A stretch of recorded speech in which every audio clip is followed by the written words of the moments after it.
You're listening to The Kylo Show, the podcast where we talk about how to keep your love on no matter what and why whole, healthy families are going to save the world. Most of the wounds in our life have come from relationships. So today, Danny and Brittany are going to talk about spiritual warfare, inner healing, and how to become a whole, healthy person the way God intended. So we're going to get right to it, and this week's episode of The Kylo Show is coming to you right now.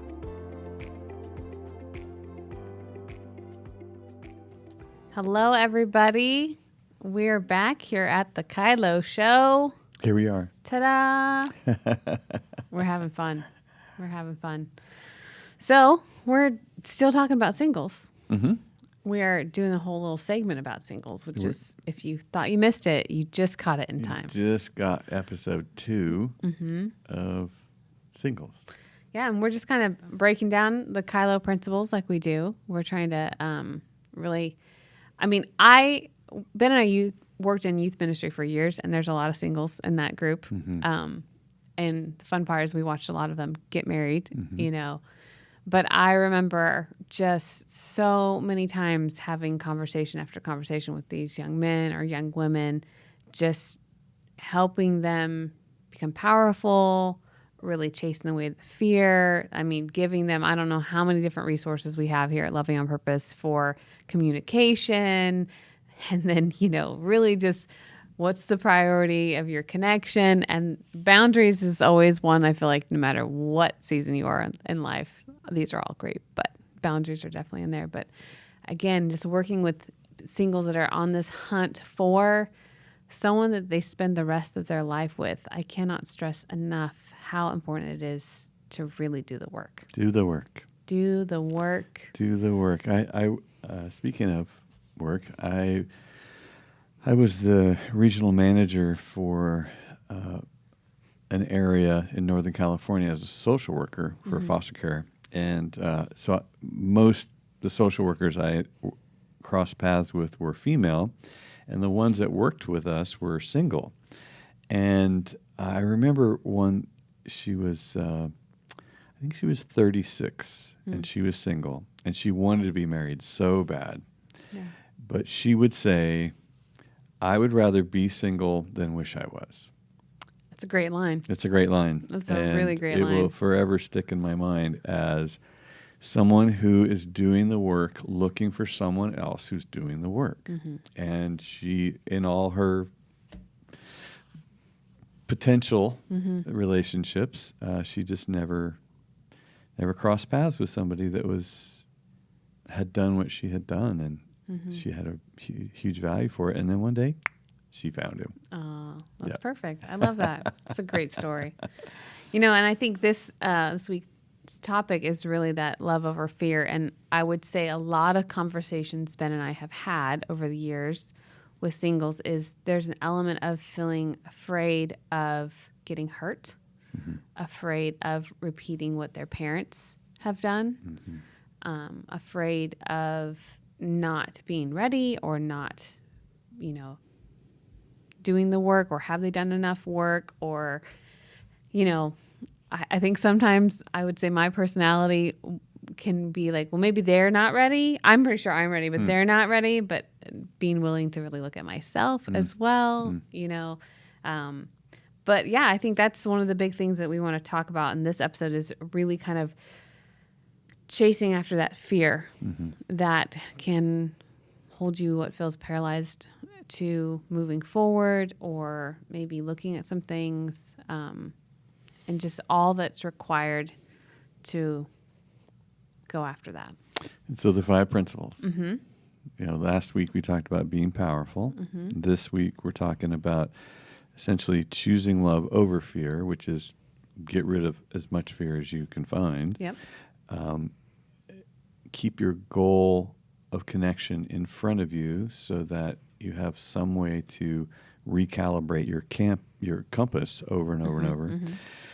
Keep the respect levels high in your communication, meaning you're trying to protect that connection that you're pursuing, and then be sure to honor healthy boundaries, both by listening for them and expressing them. Yep, those are all great.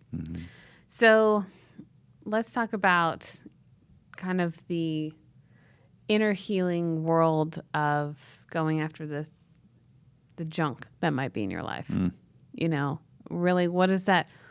When we say inner healing, it feels like there's lots of different things that can come up. So what are some strategies? What are some things that we can help these single people of going after those wounds, going after those lies, going after those things that are keeping them fear-bound? Mm-hmm. Well, maybe the first thing you have to deal with is just the phrase inner healing, because I'm always surprised at how many people who've never experienced inner healing are against it. It's like, when little kids says, "I hate chocolate." Like, I don't think you've ever had it. You can say that, but maybe you really don't. Maybe you don't. Have you tried it? No, I hate it. Mm-hmm. Okay. There's an aspect of getting to the deepest parts of your brain, which is really your attachment center. And it doesn't happen by information. It happens by experience. You got those wounds by experience. You get those healed by experience. So, you can shabba your way all the way through this thing and scream and yell and hoot and howl and or just quietly disciple and study and memorize. But it has everything to do with you actually experiencing truth in the presence of the Lord. And that's good inner healing. That it's something that puts you in a memory with the presence of truth, the presence of the Lord, and then you address that same situation and you walk out of it with a different memory. You're like, oh, I didn't have the Lord in that spot before. Once I recognized him and what he was doing, saying, adding to that situation, it changes the memory. It changes the situation for you. And now you have a different belief about you, other people, whoever did that, your future. It's super powerful. Yeah. I think, again, walking through so many different groups of people that are single and kind of the moment where I feel like they hit inner healing in this one area. It changes how they participate in other relationships. It changes what they believe they can bring to a relationship as well. And it is a very powerful, we have a dear friend that I love him, but he had some cycles of just what he knew from his childhood. And without even thinking about it, it just kept defaulting. Trigger. And defaulting. And we're like, we would speak to it and tell him what is truth? What is truth? And it wasn't until it was just an experience. It really was this breakthrough that came, and now it's like a different human we're seeing. Yeah. And it's because he went on this journey of, I keep finding myself in this muddy swamp looking for someone. I don't want to be in here. And, I remember watching him come to the house for one night, and just he was coming through town, and I told Ben, I'm like, I don't know who that guy is, but he looks way different than where we've been just the year before. And so much of that came through breakthrough that he found in a belief system. Yeah. We wrote down some of the beliefs that people pick up in trauma, and they don't assign it to trauma, but you walk away with, no one is really going to take care of my needs. I have to do it myself. I'm on my own. Yeah. So when you pick up that belief, that came from some unhealed experience of abandonment or rejection or something back here, and we rarely do we take responsibility for how much those things affect us. Because when you're little and you are needing something and you are alone and there's nobody around to supply it, and there's no reassurance that you're going to be taken care of, you do begin to form a belief system. It's kind of like being in a cage with a tiger as a child. Yeah.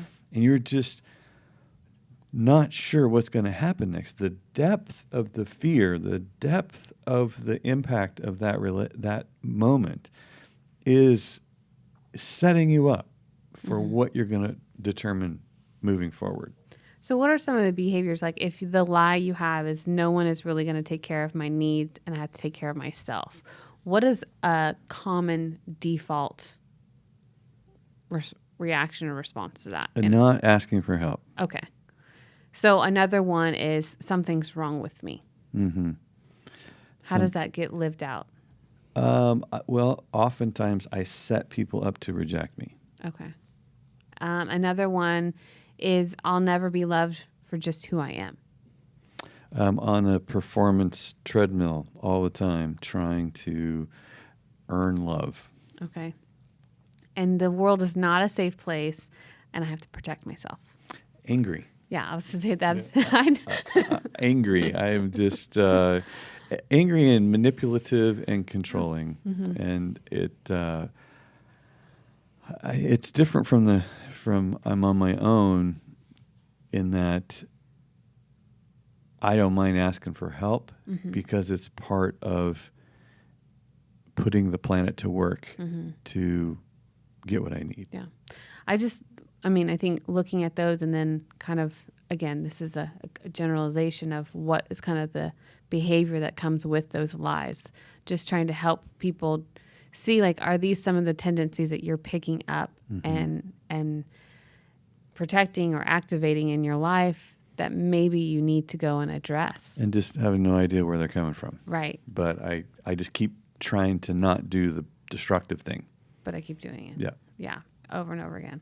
Which I think, so how do you have this experience with the Lord that replaces the truth of, the belief I have is that there's something wrong with me? What does that look like? Is that a certain activity or does it just happen? Well, it's a combo of Scripture. I mean, you have to understand that you are fully accepted in Christ. That's, the unconditional agape love that God has for us is, you can beat Jesus to death, and right before he dies, he says, "Father, please forgive them." So, you're having a rough day, but you didn't beat Jesus to death, right? I mean, I understand we hung him on the cross and all that, but I'm saying that he loved his enemies, which is a giant lesson for all of us. He loved his enemies. So how much more does he love a dearly grafted in son or daughter? And so you have to know the Scripture of reconciliation and justification. You have to believe that that's true. But the experience is that I watch him do it. I invite him into that place and I watch him love me as I am. I didn't have to dress up. I didn't have to act a certain way. I came in my weakness. I came in my brokenness. I came in my sin, and I watch him love me. So it sounds like just kind of an activation of submission with the Father to just kind of go after areas through Scriptures and through just that place of, I guess, being willing to be, I'm broken here, Lord, and I need you to fix this. It's like when we love our children, some of the most tender, deep experiences that we have with our children is in their failure. Yeah. It's they've blown it, and we're and they're even saying things like, "You hate me. You can't love me right now. I shouldn't be your child." Their guilt and their shame is trying to strangle them. And my job is to come over and to just remove the grip of shame and guilt off my child and make sure that they experience feeling loved rather than be trapped. And that's often what the trauma of childhood is, that That child was trapped in guilt and shame and rejection and punishment. And it was an ongoing loop because the parent had it too. So it was a reinforcing kind of sins of the fathers will be visited upon the children's children. It goes on because there was no intervention of truth. There was just the strangulation of wounds and lies that kept ripping through the family. Well, I think as you're talking, I just keep thinking about, people that feel trapped in these lies that they've believed, which kept them handicapped to having successful relationships, whether it's a romantic one or a friendship. But, if we could just encourage you to go on that journey with the Lord to discover and remove those lies, I think we have enough hope that we've seen so many stories of breakthrough that's what God wants to do. He wants to meet you there. He wants to be the loving Father that maybe you didn't get, and wants to run to you in those places of those wounds and remove those lies so that you can have all that He wants you to have, which God loves family. He loves covenant relationships. And so that is something that God wants for you. So do not stop chasing after health and wholeness, because I think that's really something that we know God is fully capable of and He wants to do. So Are we going to questions? we are. I just wanted to put that out there to make sure that they just, here we go. We're cheering you on to go get healthy. Yeah, it's truth, and the truth sets us free. But wounds make us afraid of the truth, and we trigger a defensive response when anybody can give us feedback or truth. Yeah. And so we stay trapped in bondage because we don't love truth. Yeah. We say we do, but we don't act like we do. Yeah. Well, go find some truth. Yep. It's good for you. It's all over the place. Yep. All right, we're going to jump into questions. If you want to become a whole, healthy person, you're going to need some help. But don't worry, we got the perfect thing for you.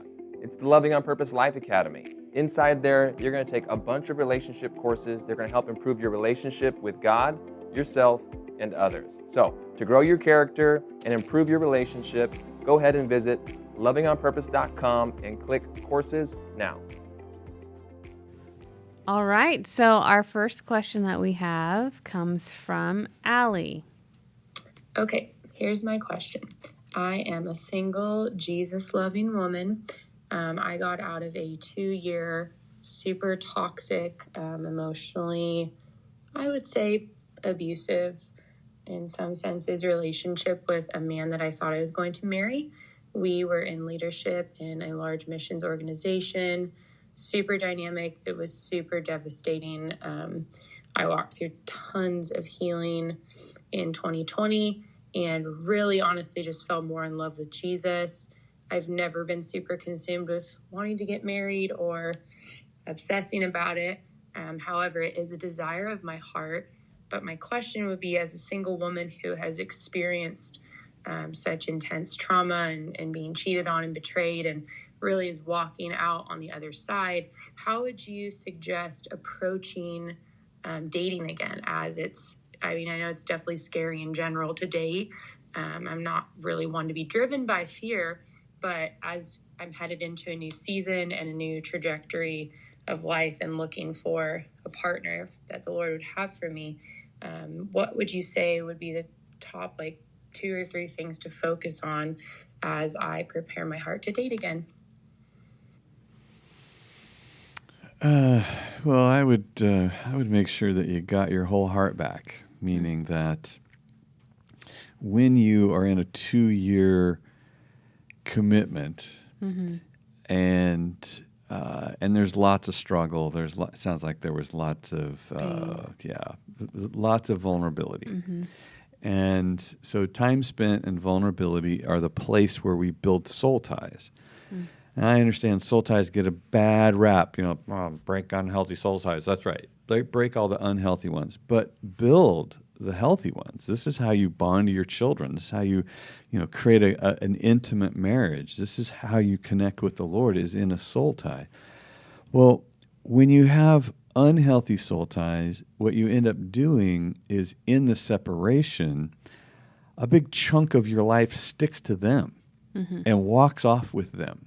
And so maybe your innocence walked away with them. Maybe your idealism around marriage and being a wife walked away with them. Maybe a bunch of your hope and joy in relationships walked away with them. Your ability to be vulnerable and trust walked away with that person. So you come to the next relationship a fraction of who you were in that last one. And so you want to go get all that stuff back. And this is another one of the inner healing journeys, is that I take the time to sit with the Lord and I say, Lord, I want my hope back. And I want my trust back. And I want my joy back. And you just sit there and let the Lord bring these things back to you until you look at your heart and you say, all right, it's whole. And then you'll go out and test it. You know, Just whoops, like that. missing part of that trust I was looking for. Oh, yeah. I remember when I think I was 14, and you sent me at the diner. Yeah. And it was, these little jellies that they have at the diner. And, you said every relationship, you give a piece of your heart away. Again, I was dating a little boy, was what it feels like. But well, you now, were a little girl. I was so little. But, I think that has always stuck in my head. And even if you glue two pieces of paper together and you try and separate them, you don't usually end up with two whole pieces of paper. No. And so the importance of going back out there with a whole heart again, I think gives you way more confidence to what I'm protecting and why am I giving this away? Are you able to trust my heart? And I remember still to this day that you suggested to give a little piece of my heart to this person and to watch how they took care of it. Because if they can't take care of it, if I have to pick it up off the floor, then why would I ever give them my whole heart? And, I think that that's part of when you go after that healing and you get your heart whole again, is knowing how valuable your heart is. And you know that you've done the work. When you're with this person, you don't feel the need to explain to them all the broken glass that you crawled through to get to this date. And you're standing there bleeding and going, be careful with me, don't hurt me. Right. I gave a whole bunch of good stuff to that last one. I've come here in an ambulance. Like, you're not ready. Yeah. You're not ready. You want to come to this relationship with the excitement and the hope and the health that you could have brought to that last one, or you probably did. You probably brought a bunch of that with you. You didn't come out with it. So make sure you get it back so you can offer it to the next relationship. Yeah, that's great. Great question, Allie. Thanks so much. All right, the next one comes from Jennifer. How do you cope with feelings of rejection from your past when you recognize the same behaviors and you notice that you're being triggered because you recognize that behavior before, but the person hasn't given you a reason not to distrust them? It's just a memory from your past. Definition of a trigger right there is I interpret all situations through one lens. Yeah. And this is, I think, the importance of healing, not just going through steps and motions of inner healing. And like you said, you could Shabbat all day long, but really when the change happens, you are changed. You are no longer willingly participating in these behaviors. You identify them and you're like, I don't ever want to do this again. And I'm not going to do it again because I am changed. And I think that's the difference between fully getting healed and just going through the motions of healing, is knowing that there's a different participation when I'm going out there or in a relationship with somebody, is that I'm a changed person. Yeah, as you're talking, I have this picture of somebody going to the relationship and and hoping for something, and they couldn't get it. So let's say I went there, I went to the relationship to nourish, to get something to eat, and there was nothing there. And so I go to this cupboard, and I open it up, and there's nothing in there. And so that leaves me in this powerless panic of, oh my gosh, I can't get this met anywhere. Yeah. And I think that's the trigger piece is this situation leads me to that cupboard over and over, and that cupboard's always empty. Yeah, that's never changing. So I'm hopeless. I'm gonna die. I know maybe I won't die. Maybe somehow I just keep living through this horrible thing. I wish I would, but I don't. And I'm looping. The healing part is I go to someone. I need something, it's not there. I go to another cupboard and it's full. That's healing. Then I'm not spun out in desperation because I'm going to this empty cupboard. I now go to a full cupboard and I am nourished. I can be nourished from an eternal source and not limited to an earthly source. Yeah. Which I think goes back to you putting a human in your God spot. Yeah. You know, which is always a dangerous thing to play with. So don't do it. All right. Thanks, Jennifer, for your question. The next one we have comes from Courtney. Okay. Hi, Danny and Brittany. I wanted to get your thoughts on choosing a spouse. I've been dating this guy that is a super respectful man. He's a man of character. He treats me kindly, and he's such a great friend. I know I could build a family and future with him. However, I don't feel attracted to him. The chemistry just really isn't there, and I don't necessarily enjoy his personality. What are your thoughts on choosing someone because you know that they will be an amazing spouse and a parent in the future, even though you don't necessarily feel in love with them, versus waiting until I have those in love infatuation feelings? Thank you. This is not a good setup for you, girl.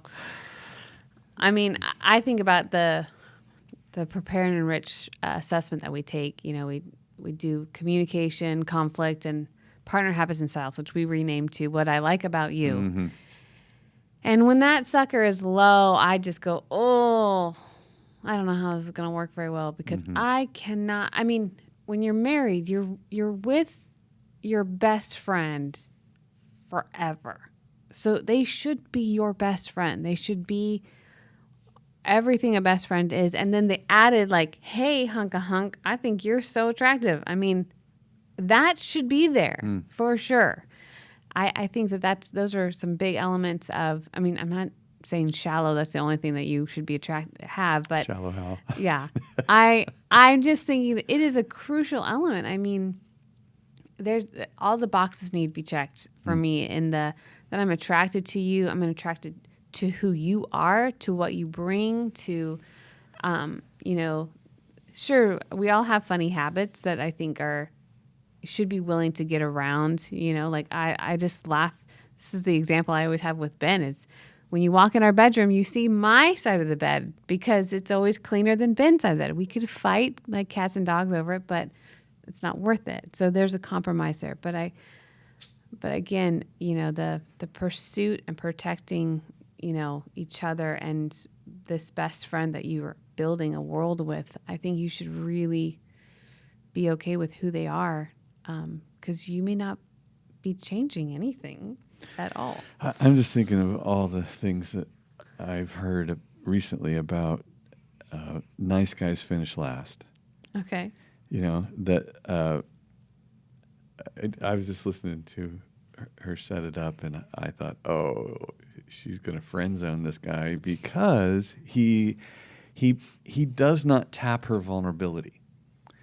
You know, he does not require her to be vulnerable in their interaction. And so she's not attracted because that's where she's attracted. She wants to feel like, whoa, this guy really is, you know, he brings out a part of me that I need, in order to attach, to connect, I need to have that place of vulnerability, and he's got to bring that strength. So this is why girls are attracted to bad boys all the time, because they feel vulnerable. They feel like they can't control them, like they're not going to be whatever. Danger zone. Yeah. So nice guys over, you got to learn how to bring some adventure, bring some challenge, stand up for yourself. Don't be a wussy boy.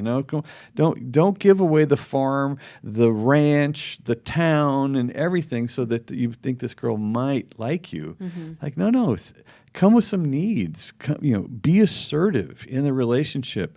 Be more demanding, not like an idiot, but like a man. Yeah. Like, hey, here's what I need from you.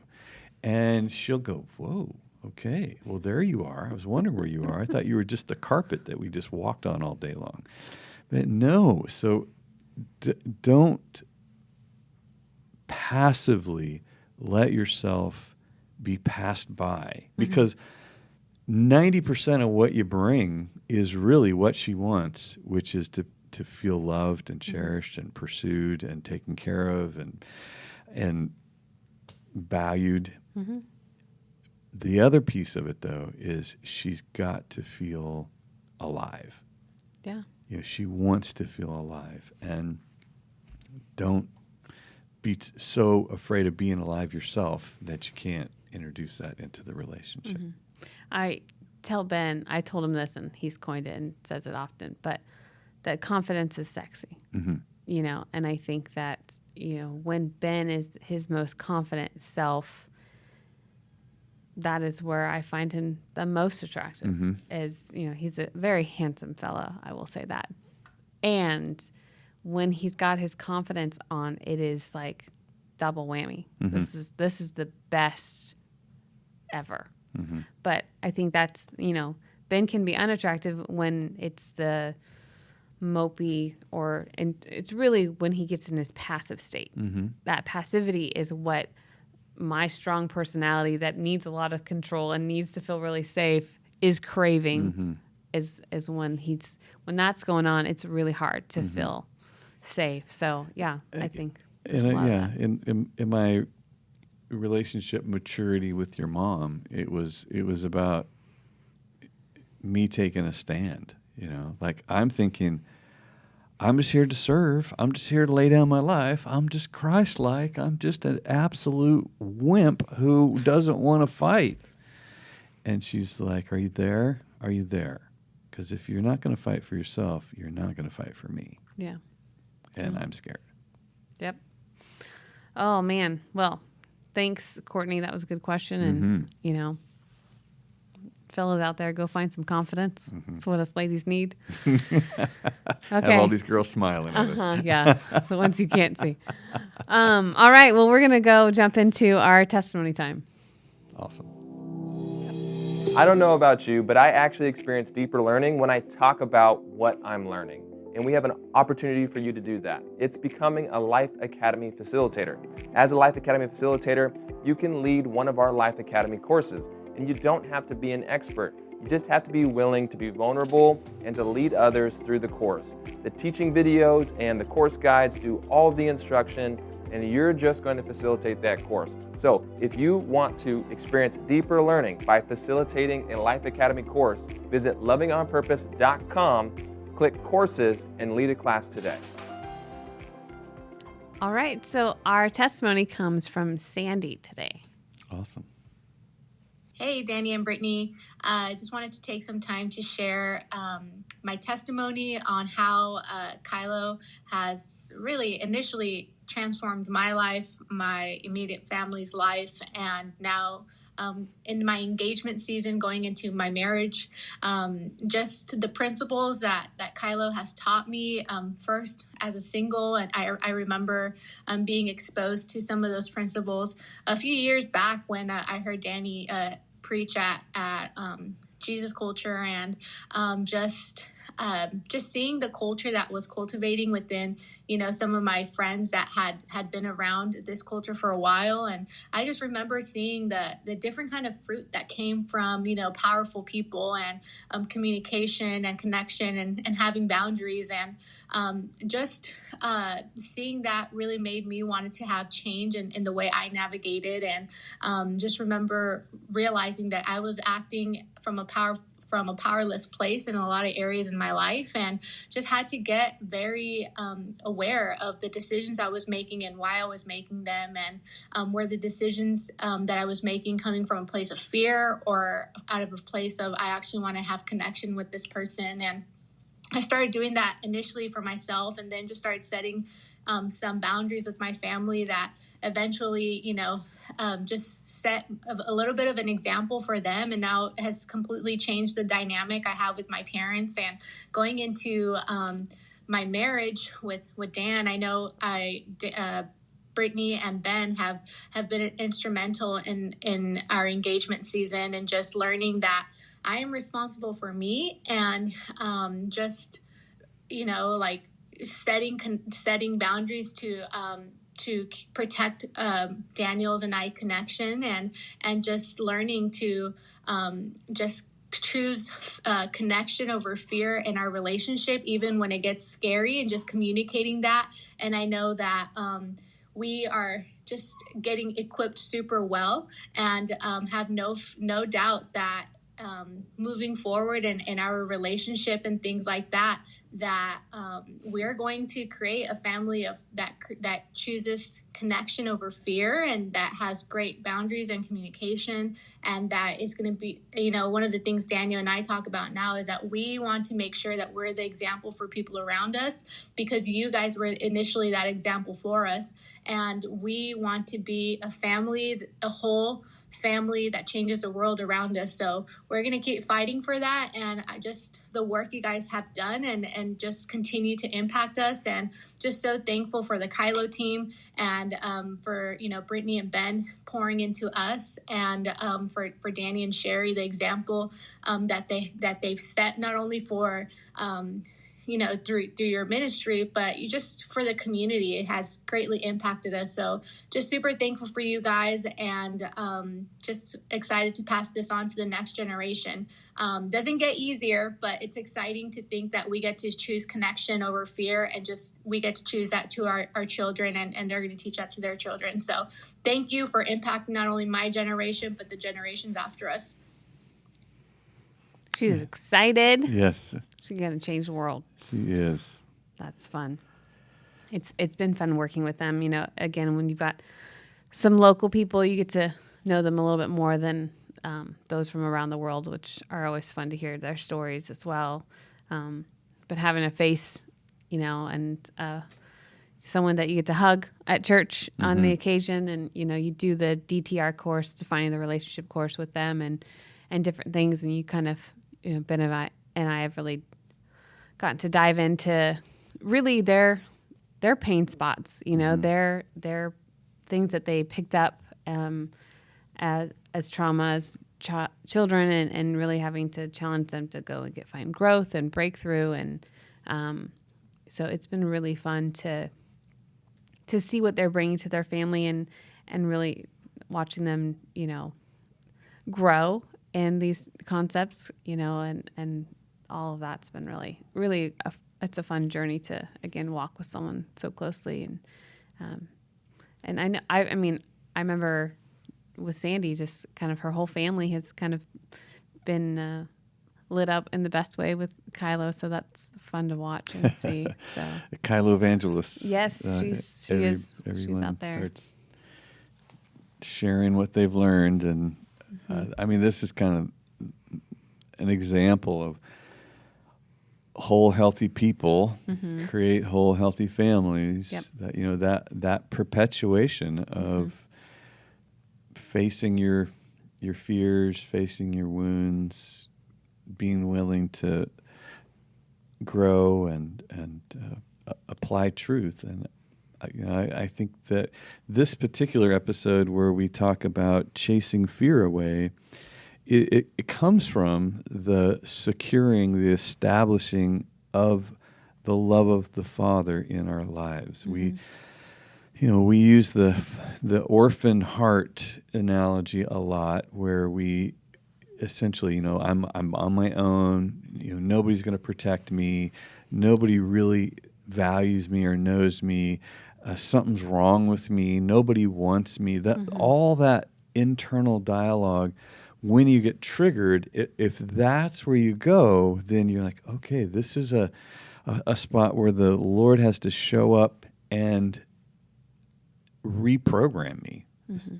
In essence, I was programmed on this planet in darkness, in fear, and now I invite the Holy Spirit to come and reprogram, to no longer be conformed to the patterns of this world, but be transformed through the renewing of my mind, to literally be reprogrammed in how I experience not only where I am, but my past. Like my past, when I access my past, I want to see the hand of the Lord.